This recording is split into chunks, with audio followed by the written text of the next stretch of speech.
Témoin de liberté 2013 avec Stanislas Djidonou, Gérard Capot, Kaboré Lucie, Kouadio Kouakou Justin, Koulibaly Reine. Quand j'avais peut-être 16 ans, 17 ans, j'ai eu des problèmes de sein. Mon sein gauche était enflé. Un matin, je me suis réveillée avec ça. Mais auparavant, je veux dire que quand une fille grandit, elle a la boule dans son sein. Pour moi, c'était plusieurs boules, comme si la boule qui était dans mon sein était cassée, c'était beaucoup. Et un jour, mon sein gauche s'est enflé, j'ai vu comme ça, et ça s'est accéléré, c'était rapide. Et quand je suis allée à l'hôpital, le médecin a vu, il a crié. Il dit, mais ça c'est un cancer, on va te couper le sein. Vraiment, j'ai eu peur. Je suis restée à la maison avec mon mal. Mais c'était terrible. Le sein a continué à grossir, à grossir, à grossir. J'ai eu un accident grave à travers le feu. Bon, j'ai appelé mon pasteur, elle me dit, tu ne vas pas mourir. Viens au culte dimanche avec les brûlures que tu as eues, viens au culte avec. Je suis parti au culte. Elle est venue, bon, elle-même sa part, si je suis dans la salle ou pas. Prière a commencé. À la fin du prière, le moment où elle priait, elle disait, cet homme sera guéri. Prière est finie, je regarde mon peau. Si je touche, tout est cicatrisé. Je me demande, qu'est-ce qui se passe? Tout est cicatrisé. Je quitte au culte, je retourne à la maison. Tous ceux qui m'ont croisé en partant, on me demande, mais monsieur, c'est toi qui es passé ici, non? Il dit, oui, c'est moi. C'est moi. On me demande, tu es quitté où? Je dis, mais je suis quitté à l'église. On est parti faire les arrondis, j'ai l'eau dans mon poumon. Aïe! Donc quand ils m'ont dit, ils dit, mais moi je ne fume pas, je ne bois pas, et puis j'ai l'eau dans mon poumon. Et ça, le docteur dit, c'est l'eau là qui t'est fatiguée, à cause qu'on ne voyait pas ce que tu avais. Donc quand ils m'ont dit ça, j'ai appelé le numéro de la vie, j'ai expliqué. Elle dit, ah, tu n'auras rien. Que tu crois en Dieu? Je dis, oui, je crois en Dieu. Elle dit, pour ton Dieu, tu n'auras rien. Je dis, ah, on dit, j'ai l'eau dans mon poumon. Donc la manière qu'ils ont expliqué la maladie, j'ai commencé à ressentir maintenant. Tout mon poumon, quand je tousse là, je n'arrivais même plus même à respirer. Chaque nuit, je n'arrive pas à dormir. Mon cœur, on dirait, ça avait quitté pour tomber.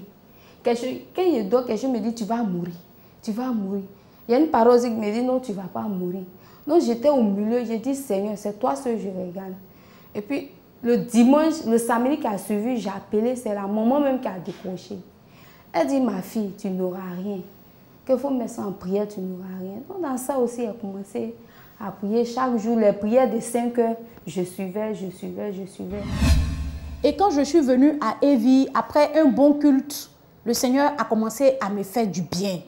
Le Seigneur m'a visité. Le Seigneur a commencé à restaurer le mal qui devait me tuer.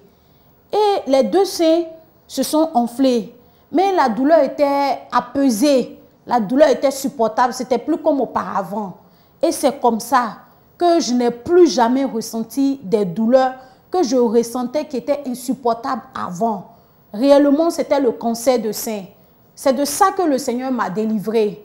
Je ne savais pas que le Seigneur pouvait faire une telle chose plutôt à Evie. J'ai entendu parler du Seigneur, mais je ne savais pas que je pouvais être guérie de ça. Parce que c'était terrible. Ça faisait mal. Je ne supportais pas mes seins. La douleur était telle que je portais 2 soutiens pour soutenir parce que les seins pesaient. J'avais de gros seins. J'étais mince, mais j'avais de gros seins qui attiraient l'attention des gens parce que les seins étaient malades. C'était le cancer qui ne se guérit jamais. Tu peux prendre des médicaments pour le cancer, mais tu ne vas jamais guérir. Mais aujourd'hui, par la miséricorde du Seigneur, par la grâce du Tout-Puissant qui a créé cette œuvre-là, aujourd'hui, je n'ai plus de problème. Je n'ai plus de cancer. Je vis bien. Je ne porte plus de soutien.